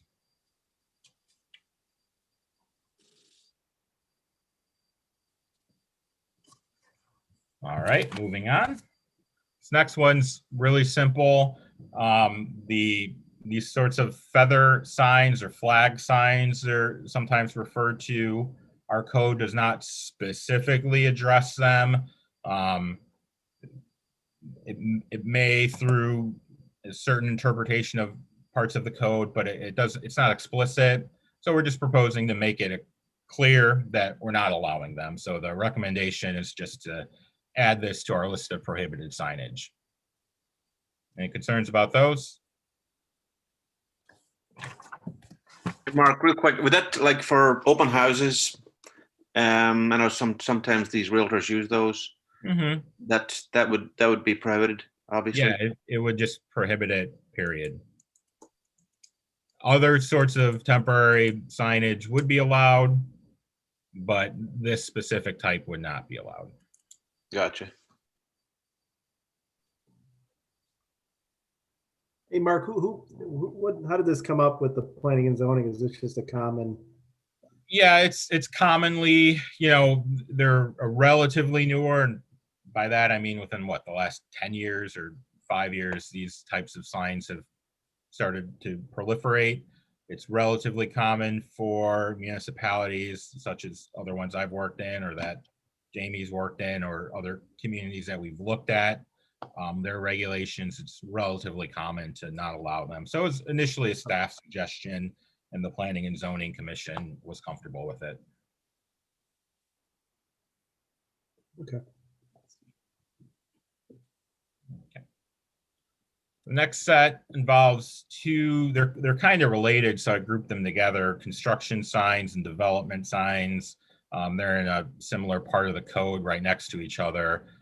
So on the left, with construction signs, so these are signs, construction signs, that when a house or a building is being built, the code allows for, like, the contractors to have some signage up, construction signs. And the code currently is that there's no more than 2 signs allowed with a maximum of 32 square feet. What we're proposing is to just eliminate that maximum of 2. So there could be 3, 4, 5 signs, but retain the maximum 32 square feet in residential districts, and then allow a little bit more, 48 square feet, in the other zoning districts. So, you know, B3, etc., we'd allow more signage. So that's the suggestion with the construction signs. With the development signs, which are more for, you know, a new subdivisions being developed, and that developers got their sign up, sort of as you can see on the bottom there, with here's this new development, and, you know, we're selling lots now. That's a development sign. Our code has a maximum of 48 square feet. And we're proposing to keep that, but along some of our major thoroughfares, such as Main, New Avenue, Archer, 127th, Route 83, and McCarthy to allow 96 square feet. And that 96 number has kind of come from sort of standard not 2x4, but the standard sizes for like plywood and that sort of product that kind of would then get, kind of put together to make a larger sign, although sign contractors could make signs of different sizes, but kind of following that pattern is what we've gone along with. So we'd allow for that larger signage, but we would exclude that in the downtown or the R4A. So like McCarthy goes through both the R4A and the downtown. If there was ever the type of development that would allow for a development sign, we wouldn't think 96 square feet would be appropriate in those areas. And the other thing is a little minor thing, which is to add a setback requirement for the development signs, which would just be half the sign height, which is an existing regulation that we have for construction signs. So we figure with that, it would make sense to just mirror that setback requirement. Any thoughts on this? I just want to mention that they do have time limits on these signs, so don't they? Yeah, good point. And it's just tied to the project. So with the construction sign, I don't have the code in front of me, but it needs to be taken down within a certain amount of time of getting your CO. And with the development sign, it's tied to a certain percentage of the lots being sold or completed. Correct.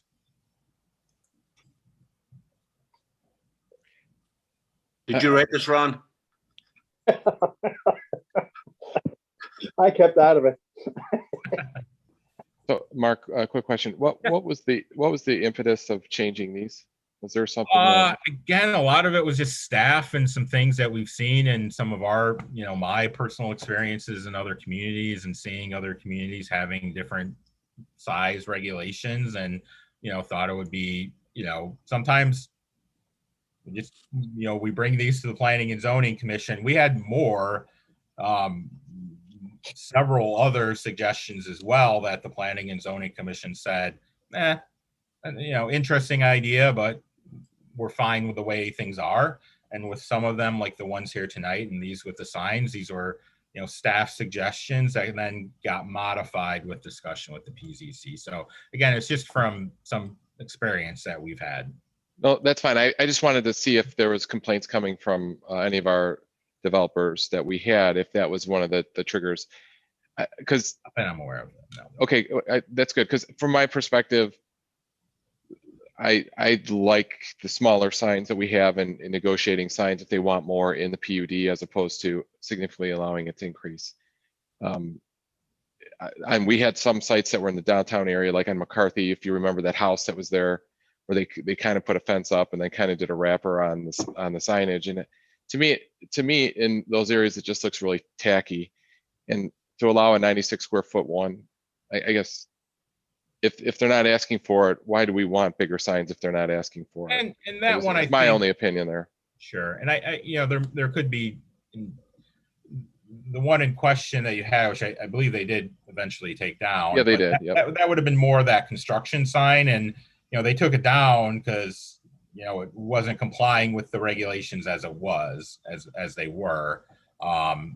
So we're not necessarily proposing to make what they did legal. Yeah, no, I guess my opinion is if we don't have developers that are really pushing this, I would rather have less signs and more. On the proposal, Mark doesn't hear it, but I do. Yeah, Beechin and Dill for sure, especially around Willow Point. They thought we're, being kind of ridiculous. We hear it at Montefiore. There, the challenge is we have two builders, both Fifth Ave and Lakeview. So we don't hear it from all of them, but I definitely do hear it from those two, particularly Fifth Ave and Beechin and Dill.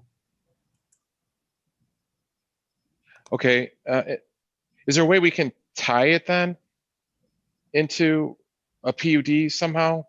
I guess I get.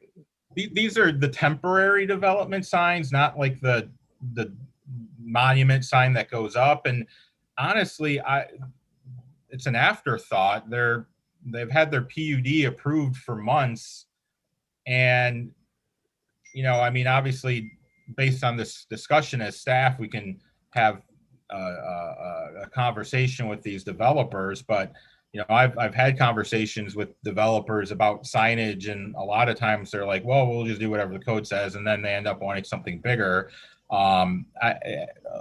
You could obviously negotiate a larger sign like this as a PUD deviation.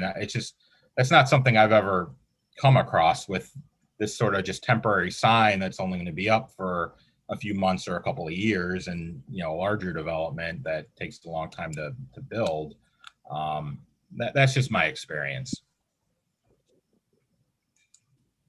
Yeah, I understand. For the proposed development, is it still 48 feet in other areas other than these areas?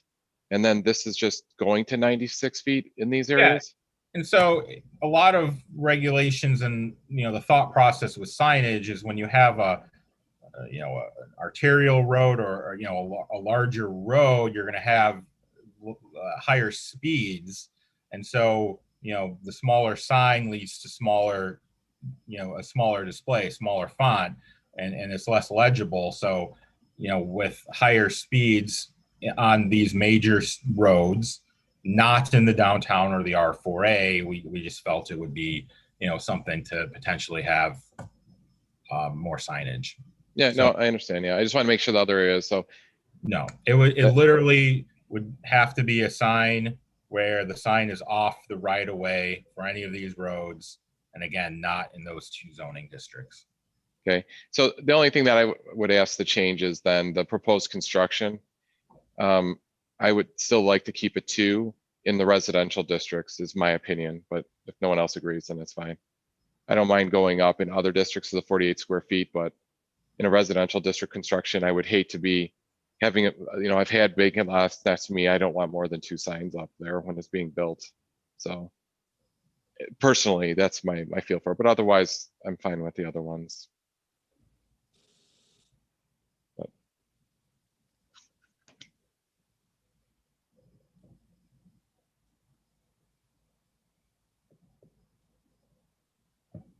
Okay, is there any other comments on these?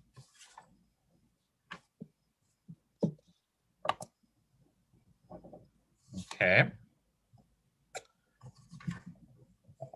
The next set of the signage regulations, and this is similar to the menu boards where, the gas station canopy signage is not necessarily explicitly regulated. A lot of times it kind of just ends up being regulated as if it were building wall signage, and it's different, so it should be regulated differently. So we're proposing to put some regulations in, again, kind of modeling some things from some other communities, and again, bring them to planning and zoning. And we had a couple of different options, and what came out of that was, as you see on the screen, allowing one sign on a canopy that has frontage, so faces a public road, not to exceed more than 25% of the canopy surface. We would then allow, and just make it clear that the sign could extend beyond the plane of the canopy, which is, if you're familiar with the shell on McCarthy there, on the side, you can see that they have a sign that extends slightly above the plane of the canopy. That's relatively common more recently with certain brands having signage like that. And then we would prohibit digital signage on the canopy. I've not really come across any signs or actual gas stations in my daily experiences that do that, but there are some out there, so we just want to be proactive and not allow it. So these are the proposed gas station canopy regulations that we put together. Any thoughts or comments on these?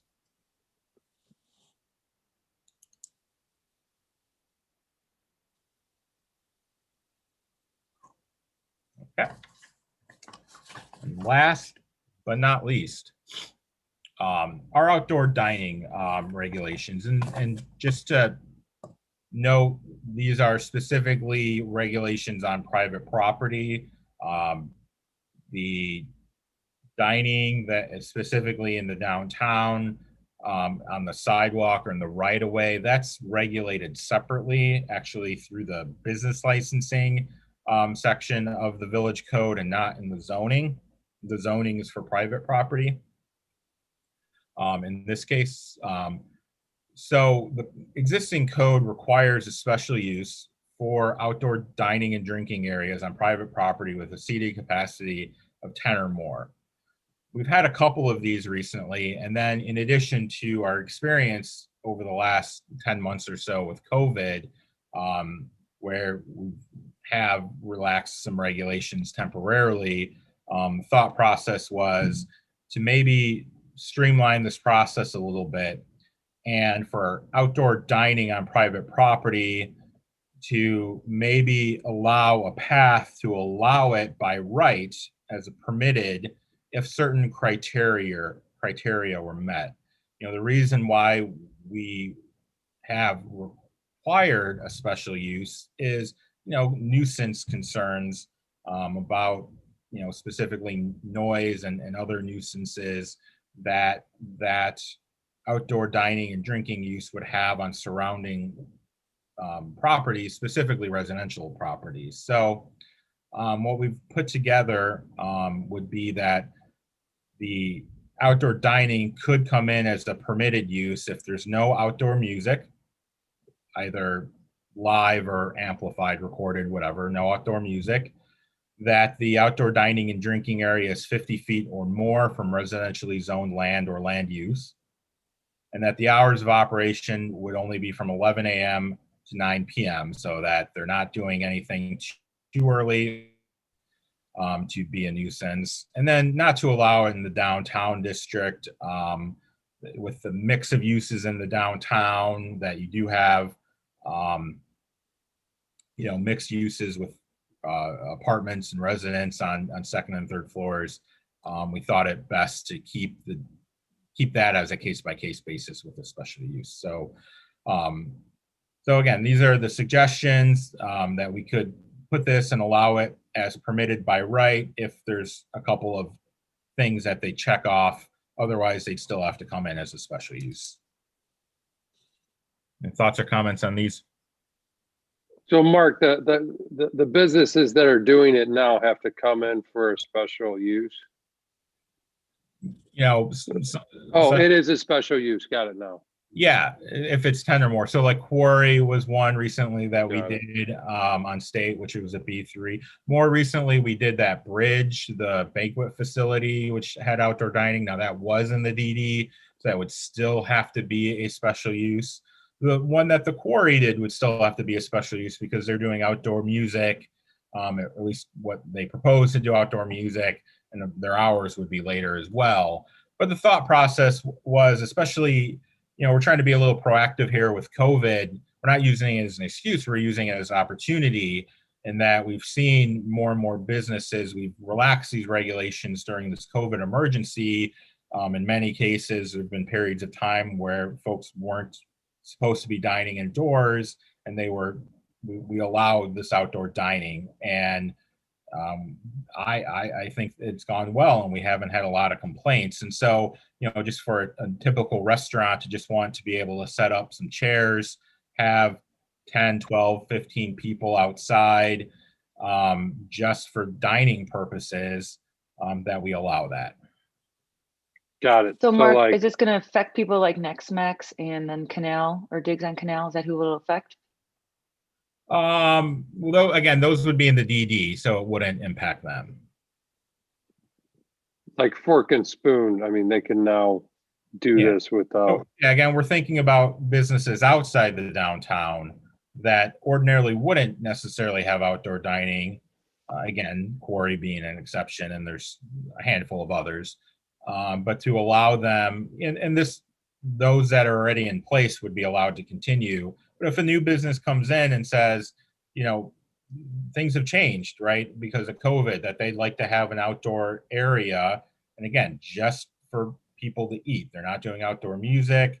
And if this area is a certain distance from residences, we would think that it's not creating a nuisance, so we should allow it. That's the thought process. Oh, I apologize. I missed the whole not in the downtown area. Yeah. But my other question though is, though, are we addressing the fact that all the public land that they are using now for future, once this all does subside, is that even being addressed yet? Again, that's not a zoning issue. It's through a licensing issue. That's not a zoning issue.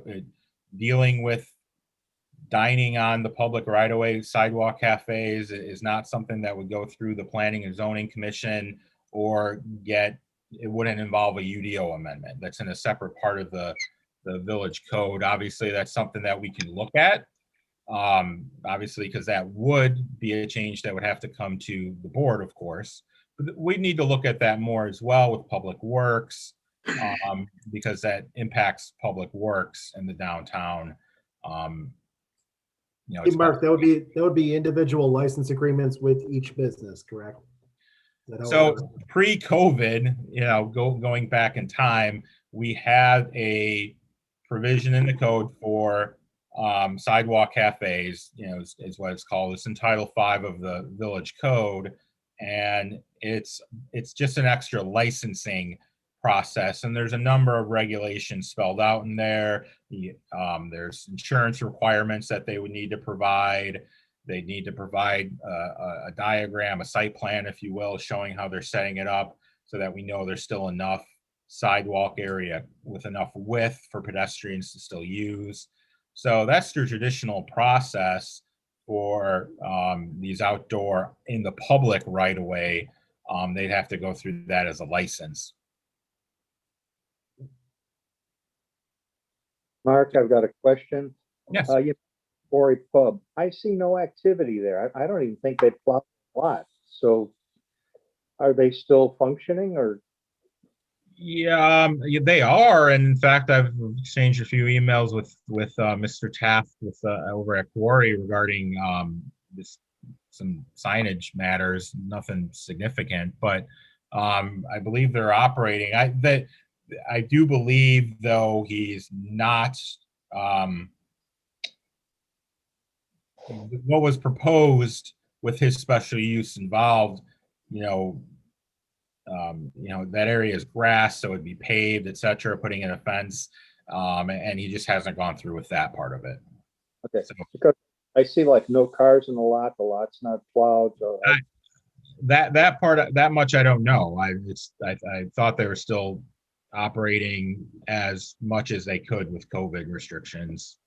It's an aside, but yeah, with the capacity limits, they're not currently open, but as Mark mentioned, they are planning to do the patio and whatnot. They actually got a big grant from Illinois, and they got a CARES grant from the village. So they'll go forward with the outdoor sometime soon, probably. And good to hear. June, when all the snow melts. Mark, I have a question as well. So when the 10 feet, the special use was put in of 10 feet, 10 seats or more, it was to avoid cluttering. It was to be able to look at an area that was, let's look at, as an example, Mama D's. And it was, Mama D's is on private property.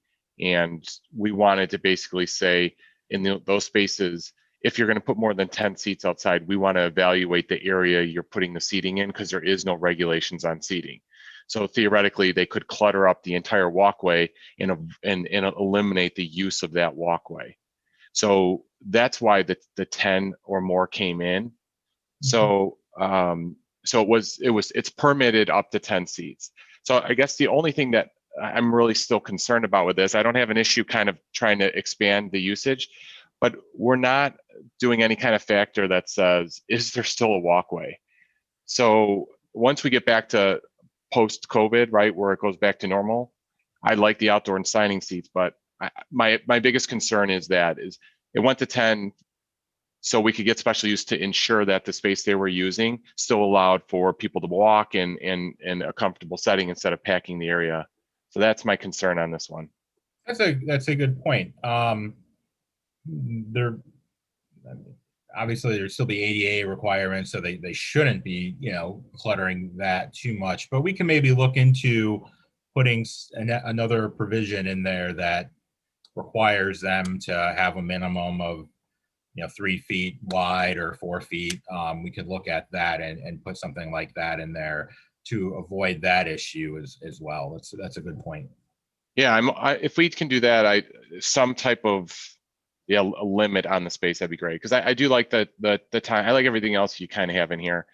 The only other thing I would debate is the 50 feet. Do we want it for a little bit further away from residential? I don't think there's too many people impacted though, but that's only 15 yards, so it's not really far from someone's backyard. But otherwise, if we have a fence up or something like that, some type of property boundary, I think that might be good as well. But that's it. All right. Yeah, we can look into some of that, definitely. And by the way, just to add a little bit more history on it, that's what was actually happening. Like when we put this in there, that's what people were doing, is they were kind of cluttering up the space. And so that's why it came to us to kind of address it. And when we addressed it, we said, okay, 10 seems, we don't want to debate anyone over 4 or 6 spots, right? You can always have 4 spots. And I think width of sidewalk versus a 4-top table versus 2 on a table, we're trying to avoid those kind of things to allow the people, but it was happening. That's why this was put in. Understood. That's some good context. Thank you. Any other comments? All right. Well, thank you. Those are all of the UDO amendments that we have for you today. Like I said, we're looking at some more with the, maybe adjusting some things with the plan unit development open space. So that's something hopefully in March we'll be bringing to you. But otherwise, that's all I have for tonight. Thank you. Thanks, Mark. Appreciate it. All right, George.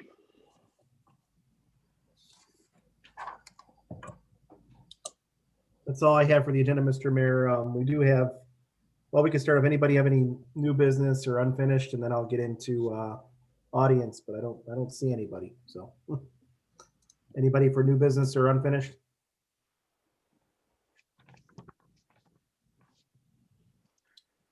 I think everyone wants to shovel their snow. What do you think? All right, good. Well, now's the time. I don't see anybody else from the public, but if you had a comment or wanted to address the board, now is the time. Just please raise your hand. Nope, I got no audience comment, Mr. Mayor. Okay. No executive session. Thanks, George. Okay. Again, appreciate everyone's participation. Thanks for coming out, or at least not coming out, but being on the meeting, and hang in there with the snow and have a great week. Good night, everyone. Thanks.